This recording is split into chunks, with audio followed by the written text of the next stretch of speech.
Buona giornata, bentrovati, eccoci ad un altro appuntamento dedicato al mondo dello sport attraverso la vostra e nostra web tv www.venetoglobe.com, l'appuntamento con le nostre interviste, i nostri reportage, le nostre chiacchiere sono e potete trovare anche naturalmente il tutto in modalità on demand. Invece per chi ama seguirci attraverso il canale televisivo 95 per Veneto e Friuli Venezia Giulia, vi ricordo Caffè TV 24, l'emittente del Nord Italia, ogni sera 19:40 circa, poi in seconda serata e poi nella prima parte della mattinata la prima replica del programma. Andiamo a vedere quali sono le principali notizie anche per oggi, oltre ai nostri servizi. Cominciamo dai mondiali di atletica leggera a Doha, oggi tocca a Tamberi nel salto in alto, è una prova piuttosto importante per la nazionale italiana. Nazionale italiana di rugby con il mondiale in Giappone che attende proprio il ritorno in campo della compagine azzurra, lo farà il 4 ottobre e lo farà contro Sudafrica dopo Namibia. E dopo la seconda partita disputata e vinta appunto l'Italia tornerà in campo ad affrontare Sudafrica e qui non si potrà scherzare, una gara che segnerà sicuramente il cammino degli azzurri.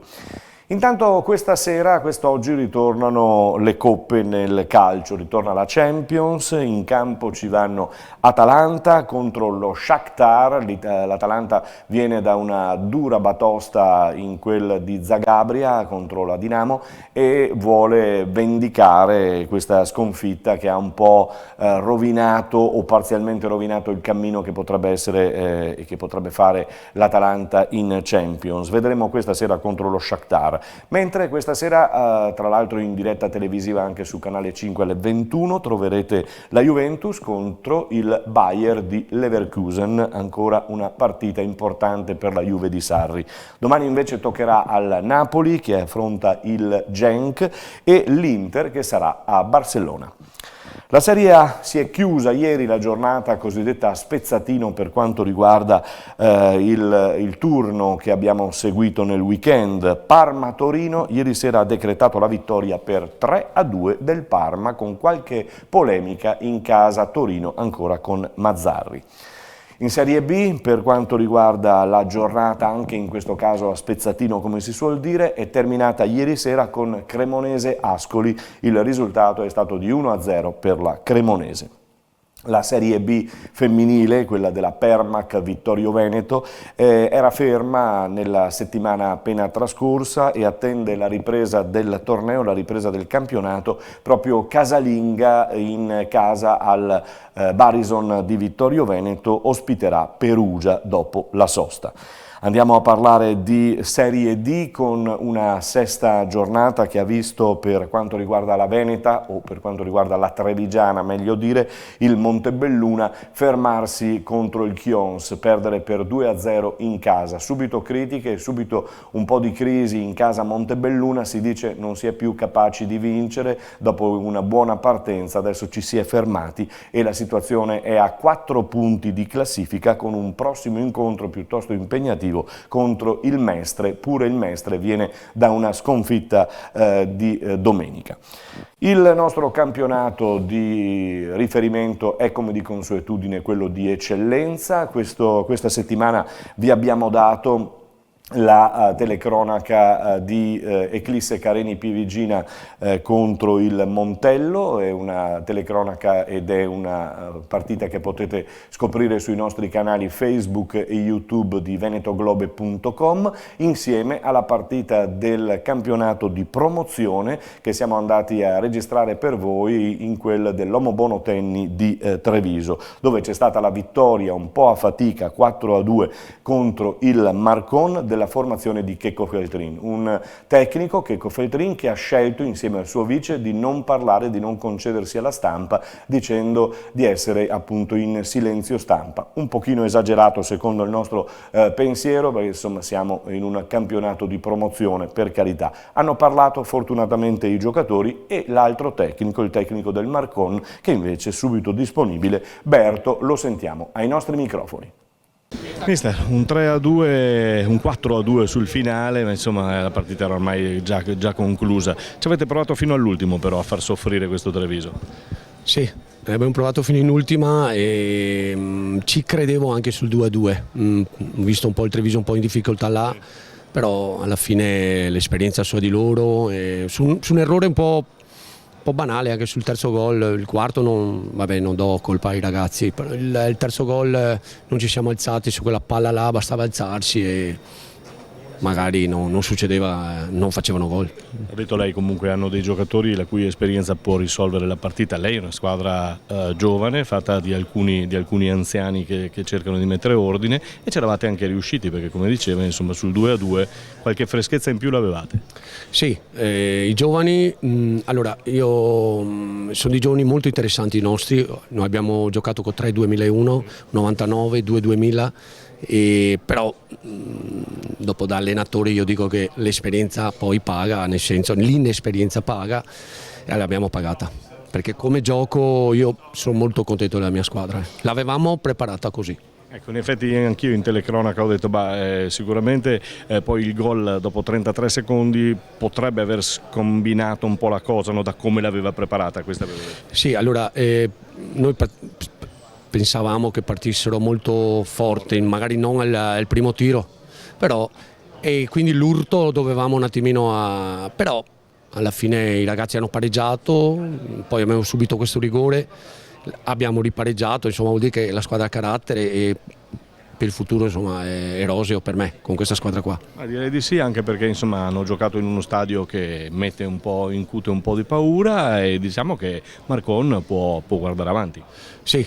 Toccava a noi a fare la prima al Treviso in casa, lo sapevamo tutta la settimana, ho detto ai ragazzi tranquilli, ecco magari il primo gol l'abbiamo pagato anche perché se voi avete visto i primi passaggi erano un po' timorosi, corti, però dopo la squadra si è sbloccata, loro devono crescere, devono imparare anche da questo. Noi da domenica prossima è tutto un altro campionato. Sì. In bocca al lupo, mister. Crepi il lupo. Adesso parliamo di basket con la TVB De Longhi, che ha sfiorato effettivamente la prima vittoria in A1 contro Cremona. Ne è uscita sconfitta per poco, 89-87. Sentiamo Max Menetti al termine della gara di Cremona. Io credo che per quanto ci riguarda non dobbiamo fare dei consultivi ogni partita, dobbiamo solo verificare quanto stiamo progredendo, perché è evidente che le partite o si vincono o si perdono, non ci sono le partite gagliarde, bravi e bla bla bla bla. Questo è un campionato dove ogni singola partita deve essere importante, al di là del grande rispetto per l'avversario, che è un avversario che ha fatto i playoff e che ha vinto la Coppa Italia. Quindi purtroppo abbiamo perso, vuol dire che quello che abbiamo fatto non è stato sufficiente e ci deve dare la forza di continuare a lavorare. Soprattutto adesso avremo una settimana intera di fare un grosso lavoro che è molto importante perché sarà la prima vera settimana di lavoro tutti insieme. Abbiamo fatto giovedì e domenica 2 partite, abbiamo fatto qualche passo avanti da giovedì a domenica e questo ci deve anche dare un po' di autostima e della fiducia, però è evidente che quello che abbiamo fatto oggi non è stato sufficiente per vincere la partita. Tecnicamente è evidente che purtroppo il primo quarto difensivo, soprattutto sulla poca attenzione che abbiamo avuto nelle situazioni di transizione, dove naturalmente la Vanoli è stato dove la Vanoli naturalmente è il suo campo, dove sono le cose, fanno le cose migliori, è stato quello che poi un po' abbiamo pagato. L'uso della zona dei cambi è una cosa che da un lato ci ha dato fiducia difensiva, dall'altra parte purtroppo abbiamo pagato a rimbalzo. Questa è un'altra cosa su cui dovremmo lavorare forte e duro, perché con 4-5 rimbalzi in meno, 2 o 3 nei primi quarti, 2 o 3 nella seconda parte, probabilmente avremmo giocato l'ultimo possesso avanti e non l'ultimo possesso per poter vincere la partita. Basta, io direi poco altro, ecco. Quindi ci abbiamo lavorare, lo sapevamo anche al di là di come andava questa partita, e adesso naturalmente dobbiamo avere da un lato consapevolezza, dall'altra parte voglia di vincere, ecco. Dobbiamo veramente trovare la forza di strappare una vittoria. E domenica al Palaverde alle ore 18:15 per la TVB arriva il cliente chiamato Pistoia. Andiamo in Serie A2 femminile dove il Ponzano ha perduto in casa contro Bolzano per 63-61. La prossima sfida ora sarà esterna a Vicenza contro il Vicenza. Mentre in Serie B maschile la Ruker Sambe, che vi ricordo trasmettiamo e se possiamo seguire, potete seguire in diretta streaming ogni sabato interno al Palasystem di Saccondi San Vendemiano, la nostra diretta sui canali YouTube e Facebook di venetoglobe.com. Vi ricordo ogni sabato interno potrete seguire la diretta della gara. La Ruker sarà dopo la vittoria splendida contro Vigevano 63-61 in casa, appunto sarà impegnata in trasferta contro il Falcon Star. Il campionato di A1 femminile invece per quanto riguarda il volley vede e dovrà vedere ancora qualche giorno, qualche settimana. Il 13 ottobre inizia il campionato e l'Imoco ha fatto festa, domenica ha fatto festa a San Biagio di Callalta, in casa proprio Imoco, con la dicitura tra l'altro Antonio Carraro Imoco, come si chiamerà la squadra nel campionato di Champions, nella Coppa Champions, e poi c'è stato il karaoke che ha messo in luce, c'è sui social, impazza la canzone di Miriam Silla, che ha cantato un brano molto bello e difficile tra l'altro di e quindi impazza sul video, impazza sui social questo video. Lasciamo l'Imoco, vi ricordo che la pallavolo maschile ha quest'anno la punta della A3 di Motta di Livenza, un campionato difficile, giocherà con le altre venete, Portoviro, San Donà di Piave e la Friulana Prata. Si inizia il 20 ottobre anche in questo caso in trasferta a Torino, la prima in casa invece il 27 ottobre contro Bolzano. E adesso parliamo di rugby perché il Pro 14 è partito sabato a Monigo per i Leoni del Benetton. Purtroppo hanno perduto di un soffio, ma è stata una partita molto bella, molto viva, la prima contro Leinster, contro i campioni in carica, risultato 32-27, una partita che si poteva ad un certo punto anche vincere, poi purtroppo una non trasformazione e un'ultima meta del Leinster ha dato la vittoria agli irlandesi. Lascia l'amaro in bocca per lo svolgimento di questa partita e sentiamo ai nostri microfoni uno dei protagonisti, Luca Sperandio. Beh, intanto diciamo che ti abbiamo rivisto in campo e questa è la cosa importante, magari ti aspettavi un rientro diverso. Sì, finalmente mi hanno dato l'occasione per tornare in campo, prima di campionato, dura, sapevamo con l'Einster, siamo amareggiati per il risultato, però d'altronde con l'uomo in meno siamo riusciti a tenere testa a una delle squadre più forti d'Europa, perdendo appunto di 5 punti che sono nulla.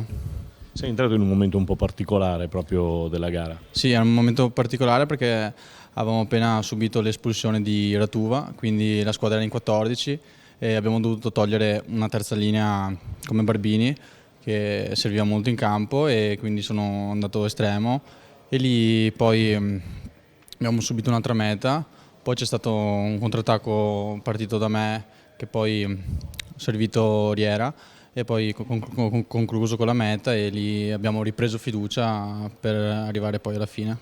Una partita proprio dove sembrava, loro sono partiti a 1000, sembrava che avessero schiacciato, poi avete ripreso, insomma c'era stata una bella reazione. Ha preso le redini tante volte, entrambe le squadre, sempre con l'acceleratore loro, poi sono un attimo calmati e noi abbiamo preso appunto l'avvio e portiamo a casa veramente tante cose buone da questa partita, però c'è da dire che con un uomo in meno siamo riusciti a tenere testa a questa squadra, quindi tanto valore a noi. Personalmente? Personalmente non potevo chiedere di più perché tornare con la mia squadra, la mia famiglia qui in campo a Monigo è stato bellissimo e dopo l'infortunio veramente sono contento. Alla prossima. Alla prossima, sì. Ciao a tutti. E con questa notizia termina il nostro appuntamento dedicato al mondo dello sport. Vi ricordo www.venetoglobe.com e il canale 95 per il digitale terrestre di Caffè TV 24. A risentirci per domani.